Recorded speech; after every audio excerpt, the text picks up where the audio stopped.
हाल ही में एफकेट 1 का short notification out हो चुका है, जिसकी जल्द ही जो है एप्लीकेशन फॉर्म भी जो है फॉर्म फिलिंग स्टार्ट हो जाएगी। अब उस फॉर्म फिलिंग से पहले हमारे को ये चेक करना पड़ेगा कि क्या हम उस फॉर्म को भरने से पहले एलिजिबल हैं भी या नहीं है, यानी क्या हमारी एज उस फॉर्म को भरने के लिए एलिजिबल है या नहीं है, क्या हमारी क्वालिफिकेशन उस फॉर्म को भरने के लिए एलिजिबल है या नहीं है, या और भी कोई चीजें जो हमारे को उस फॉर्म को जरूरत पड़ती हुई दिखाई देगी। तो उन सभी चीजों के बारे में जानने के लिए आज आप इस पर्टिकुलर सेशन में जुड़े हैं और ये सेशन आप लोगों के लिए बहुत ही मददगार होने वाला है, क्योंकि एक एफकेट एक ऐसा एग्जाम है जो आपको एक रजिस्टर्ड ऑफिसर तक पहुंचाता है। और एक हर एक लगभग मैं बात करूं जो इस फील्ड में आना चाहता है, उसके हर एक बच्चे का सपना है कि मैं फ्लाइंग ऑफिसर बनूं या फिर मैं ग्राउंड ड्यूटी में टैग या नॉन टैग का जो है अपना भागीदारी निभाता हुआ अपने आप को पाऊं भाई। तो इसलिए आगे बढ़ते हैं और मैं आपको सीधी सीधी बात बताऊंगा कि ये जो इस एग्जाम को लेके, तो सबसे पहले बात करेंगे इस एग्जाम को लेकर। तो एफकेट का मतलब होता है एयरफोर्स कॉमन एडमिशन टेस्ट, जो कि हर साल 2 बार कंडक्ट कराया जाता है, यानी हर 6 महीने के बाद ये एग्जाम होता है।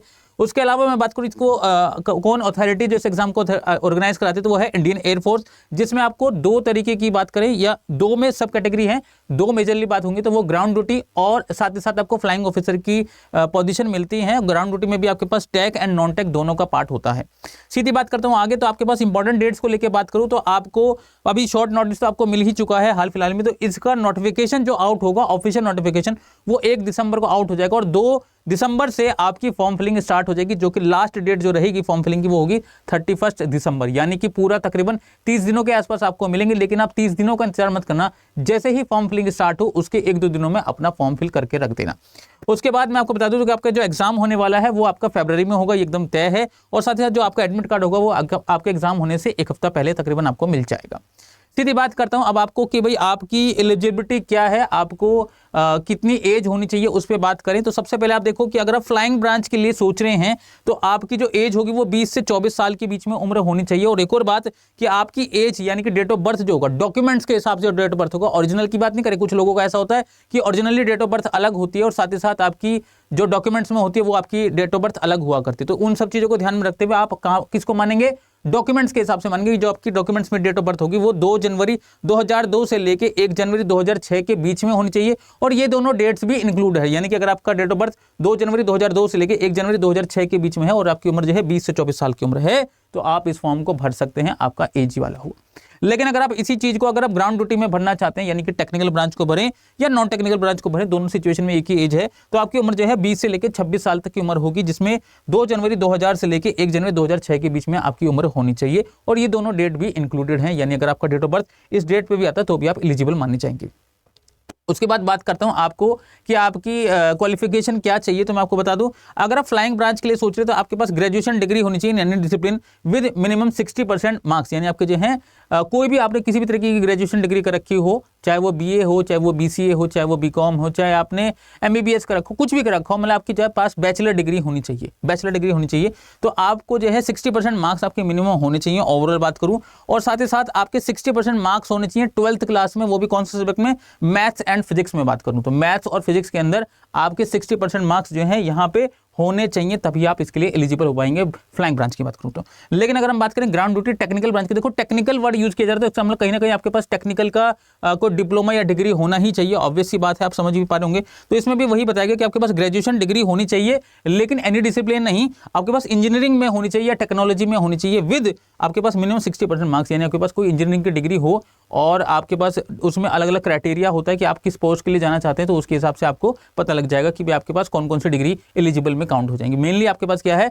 आपका बीटेक कंप्लीट होना चाहिए या फिर आपका मतलब कह सकते हैं बीई आपका कंप्लीट होना चाहिए, ठीक है। उसके अलावा मिनिमम 60% मार्क्स, जैसे ऊपर कहा गया था कि यहाँ पे भी अपने उन्होंने सेम कहा कि मैथ्स और फिजिक्स के अंदर आपके 12th के अंदर 60% मार्क्स होनी चाहिए। बस कहाँ जो डिफरेंस आया वो यह आया, अगर फ्लाइंग ब्रांच के जाना चाहते हैं तो आप किसी भी डिसिप्लिन में आपकी डिग्री बैचलर डिग्री होनी चाहिए, लेकिन अगर आप जो है टेक्निकल ब्रांच में चाहते हैं तो आपकी बीटेक या बीई ही होना चाहिए, ये बात का ध्यान लीजिएगा। उसके बाद आगे बढ़ता हूं, सीधा आपको आगे की तरफ को ले चलूं। तो अगर मैं सब कैटेगरी की बात करूं, जैसे आपने देखा कि टेक्निकल एंड नॉन टेक्निकल बात में अगर हम करते हैं तो उसमें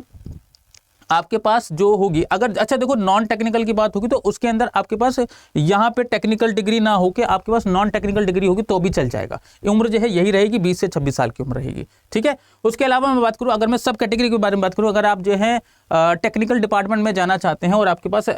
एरोनॉटिकल इंजीनियरिंग के लिए अगर आप पोस्ट के लिए एलिजिबल होना चाहते हैं तो आपके लिए पास क्या होनी चाहिए, आपके पास वो जो 12th वाला जो सिस्टम है वो तो आपके पास फिक्स है, बस उसमें क्या कर दिया गया है, यहाँ पे इन्होंने 60% ना बोल के 50% मार्क्स कह दिए कि भाई आपके पास कम से कम जो है 50% मार्क्स होने चाहिए फिजिक्स एंड मैथमेटिक्स में। कब सर, 12th क्लास में आपके पास कहा गया। उसके अलावा आपके पास जो है डिग्री होनी चाहिए, कहाँ पे सर, एरोनॉटिकल इंजीनियरिंग की आपके पास डिग्री होनी चाहिए, या फिर आप कह सकते हैं कि आपके पास इलेक्ट्रॉनिक्स की, यानी आपने बीटेक में इलेक्ट्रॉनिक्स आपने जो है स्ट्रीम चूज कर रखी हो या फिर ट्रेड आपने चूज कर रखी हो, वो आपके पास डिग्री होगी तो आप इसके लिए एलिजिबल होते हुए दिखा देंगे। उसके अलावा बात करूं एरोनॉटिकल इंजीनियरिंग में, अगर आप मैकेनिकल की पोस्ट पे जाना चाहते हैं तो उस सिचुएशन में आपके पास मैकेनिकल इंजीनियरिंग का आपके पास डिग्री होना चाहिए, और 12th वाला सिस्टम तो वही रहेगा 50% वाला। बाकी यहाँ पे देखो आपके पास ये मल्टीपल आपके पास जो है यहाँ पे इस आप ट्रेड में जो है आपने इंजीनियरिंग कर रखी हो, जैसे एरोस्पेस इंजीनियरिंग हो, एरोनॉटिकल इंजीनियरिंग की आपके पास हो, एयरक्राफ्ट मेंटेनेंस इंजीनियरिंग हो, इस तरीके से आपके पास ये अलग अलग आप देख सकते हैं। इसमें आपके पास जो है इंजीनियरिंग की डिग्री होनी चाहिए, तब आप एलिजिबल माने जाएंगे। किसके लिए, एरोनॉटिकल इंजीनियर, जिसमें मैकेनिकल डिपार्टमेंट में आपको बात करी जा रही है। उसके अलावा बात करूं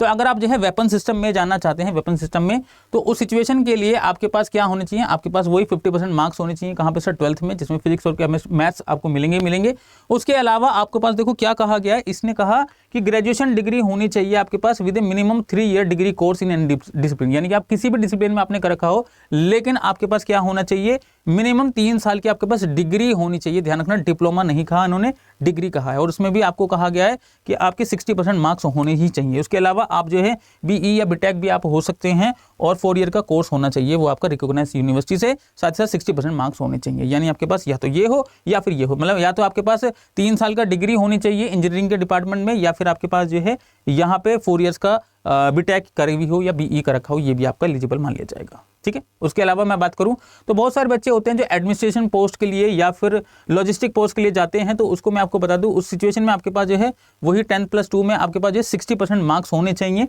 और मैथ्स और फिजिक्स में यहाँ पे कहा गया क्या, नहीं यहाँ पे ऐसे कोई स्पेसिफाई नहीं कहा गया, सिर्फ आपके 60% मार्क्स होने चाहिए, ये वाली बात कही जा रही है। उसके अलावा आपके पास जो है क्या होना चाहिए, आपको कहा गया कि pass section A and B examination of associate membership of institute of engineering India और aeronautical society of India from a recognised university with minimum 60% marks और इक्विवेलेंट, ऐसे कहा जा रहा है। यानी कि आपसे कहा गया कि आप जो है सेक्शन ए और बी जो है examination associate membership of institute of engineering का जो है पास होने चाहिए, तब आप इसके लिए वेपन स्पेस के लिए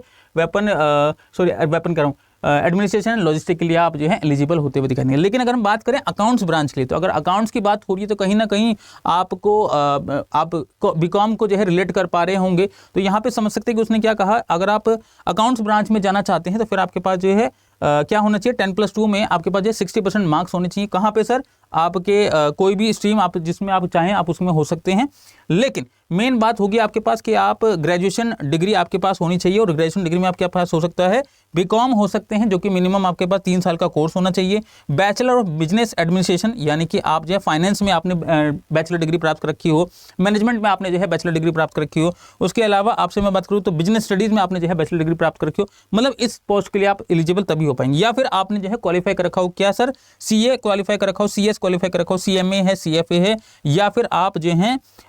इस तरीके से BSc with specialisation in finance, BSc कर रखी हो, लेकिन स्पेशलाइज कहाँ होनी चाहिए सर, फाइनेंस के अंदर होनी चाहिए। मतलब आप देखो अकाउंट से रिलेटेड कुछ चीजें हो रही हैं तो उसका अकाउंट से रिलेटेड आपके पास डिग्री होनी चाहिए, जो मैंने भी आपको बताई है, ये आपके पास एलिजिबिलिटी का क्राइटेरिया है। उसके अलावा मैं बात करूं आपको किस में सर, अगर आप एजुकेशन डिपार्टमेंट में जाना चाहते हैं तो आपके पास क्या होना चाहिए, आपके पास कहा गया कि आपके पास 10+2 पास होनी चाहिए, साथ ही साथ आपके पास पोस्ट ग्रेजुएशन की डिग्री होनी चाहिए। यहाँ पे ग्रेजुएशन नहीं कहा, पोस्ट ग्रेजुएशन की डिग्री कहा है with 50% marks in any discipline including integrated course offering PG, यानी कि single degree without permission to exit and lateral entry, यानी कि बाद में आप जो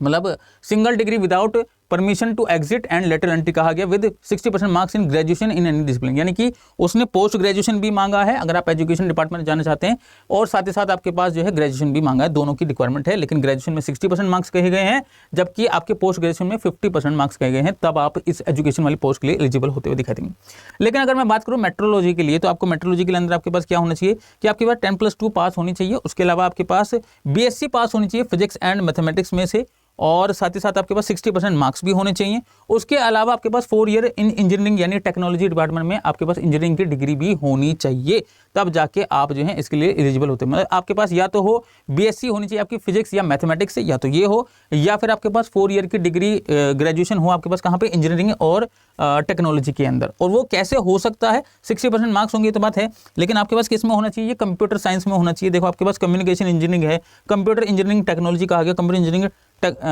एंड एप्लीकेशन कहा गया। मतलब मेनली बात है कि कंप्यूटर साइंस के अंदर आपके पास ये एलिजिबिलिटी का क्राइटेरिया होना चाहिए, तब आप मेट्रोलॉजी के लिए पोस्ट के लिए एलिजिबल होते हुए दिखाई देंगे। तो अब आप जो है जल्द ही में फॉर्म फिलिंग करने वाले ही होंगे, तो अब आपको पता चल गया है कि एज आपकी कितनी होनी चाहिए, साथ ही साथ आप कौन से पोस्ट के लिए आप एलिजिबल होते हुए दिखाई देंगे। वो सारी की सारी मैंने चीज़ें आपको बताई कि कौन सी डिग्री आपके पास होनी चाहिए, कितने मिनिमम मार्क्स होने चाहिए, तब जाके आप उसके लिए एलिजिबल होते हुए दिखाई देंगे। तो आपने अपने हिसाब से उसको चूज कर लेंगे। लेकिन साथ ही साथ अब मैं बता दूं कि अगर आपको किसी भी तरीके की गाइडेंस की जरूरत है, किसी तरीके से आपको समस्या आती है, तो आप जो है इस नंबर पे कॉल कर सकते हैं। एक्सपर्ट आपके साथ बात करेंगे। नंबर है 9650084247। आप इस नंबर पे कॉल करके किसी भी समस्या का समाधान पा सकते हैं। बाकी अगर आप हमारे साथ जुड़ना चाहते हैं और आप हमारे साथ जो है अपनी तैयारी को और मजबूत करना चाहते हैं, तो आपके पास जो है ऑफर है, ये आप जो है बैचेस ये वाला ज्वाइन कर सकते हैं, जिसमें आप एफकैट 1 के लिए बैच लॉन्च हुआ था कुछ समय पहले। इसकी क्लासेस आप ज्वाइन कर सकते हैं, ब्रह्मोस 1.0 के नाम से ये बैच है। और साथ ही साथ इसके अंदर टेस्ट सीरीज भी मिलेगा, ई बुक भी मिलेगा। कंप्लीट आप जो है प्रिपरेशन यहाँ से कर सकते हैं, अलग से कोई भी चीज़ परचेज करने की जरूरत